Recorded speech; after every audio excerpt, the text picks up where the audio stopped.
Namastê, pessoal. Era uma vez um homem que na sua juventude tinha muitos apegos. Ele era apegado aos seus cães, aos seus animais de criação, à família, à casa, aos amigos, ao lugar onde ele vivia. Ele tinha muitos apegos. Até que ele foi ficando mais velho e o professor dele, o mestre dele, falou que ele precisava começar um processo de se desapegar das coisas, para que pudesse mais, em algum tempo, se tornar um sannyasi, um renunciante. Essa é uma prática bastante tradicional da sociedade hindu, e ele então, o tempo foi passando e ele conseguiu fazer isso, né? Foi morar na floresta e como posses ele tinha somente a roupa que ele estava usando, né? Um trapinho e uma cuia que ele usava para beber água e também para pedir esmola.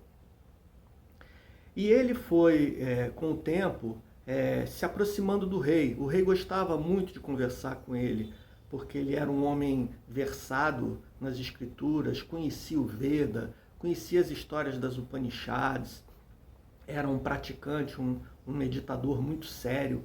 Então o rei gostava muito de conversar com ele porque ele era um homem muito culto naquela tradição. Um dia, então, esse renunciante foi fazer uma visita ao rei e eles ficaram lá conversando na sala do trono até que o rei virou para ele e falou assim: está muito quente hoje, vamos dar um passeio no jardim.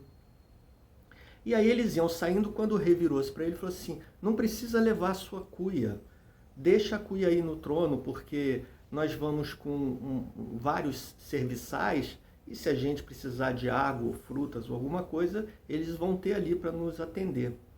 Aí então o homem aceitou e eles foram então conversando nos jardins, filosofando sobre a existência do divino, sobre as leis da natureza, sobre as relações humanas, enfim, conversas muito enriquecedoras. Sentaram-se então ali à beira de um riachozinho que tinha e continuaram conversando. De repente, esse renunciante olha para trás e vê uma fumaça saindo, vindo lá da direção do palácio. E ele fala para o rei: majestade, olha, tá vendo, tem uma fumaça vindo ali do palácio, será que não é melhor a gente voltar? Aí o rei diz para ele: não se preocupe, tem um monte de gente lá para cuidar disso, deve ser uma besteira na cozinha. E aí a conversa continua e a fumaça aumenta. E aí ele então volta ao rei: majestade, será que não é melhor a gente voltar? Pode estar pegando lá fogo, né? Lá no seu palácio tem muitas obras de arte, quadros, tapeçarias, cerâmica, coisas de muito valor. E o rei dizia para ele: não se preocupe com isso. Lá tem muita água na cisterna, se precisar, os nossos serviçais vão lá e vão jogando água até apagar o incêndio. Não se preocupe com isso. Bom, ele continuou com aquela preocupação na cabeça.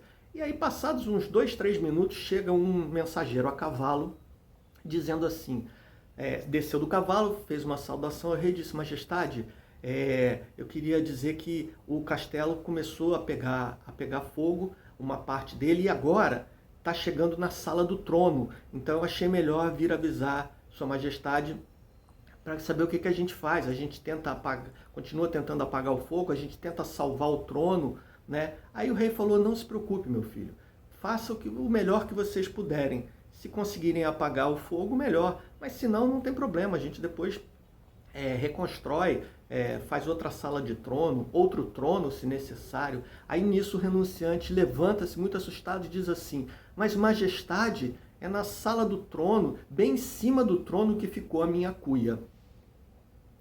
Então, veja, essa questão do apego não necessariamente está diretamente ligada à quantidade de posses que a gente tem.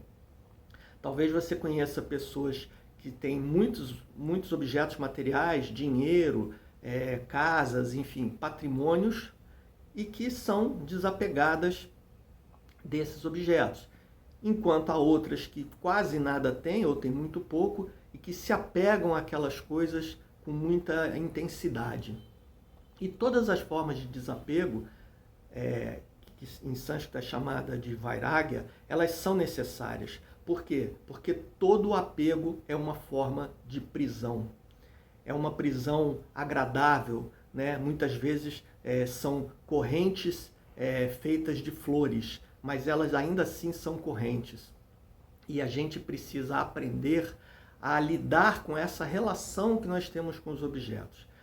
Veja, eu não quero dizer a você que você não deve ter coisas, que você não deve ter casa, carro, objetos, enfim, o que você achar interessante e for prazeroso para a sua mente. O que você precisa compreender é que não é através dos objetos que essa felicidade pode ser atendida, pode ser atingida, porque todos os objetos têm por essência a sua natureza temporária, transitória. Eles nascem, se sustentam em algum tempo no universo e depois se desfazem. Então, quando a gente é apegado aos objetos, a gente naturalmente está se condenando a ter um sofrimento lá na frente, porque todos os objetos são impermanentes.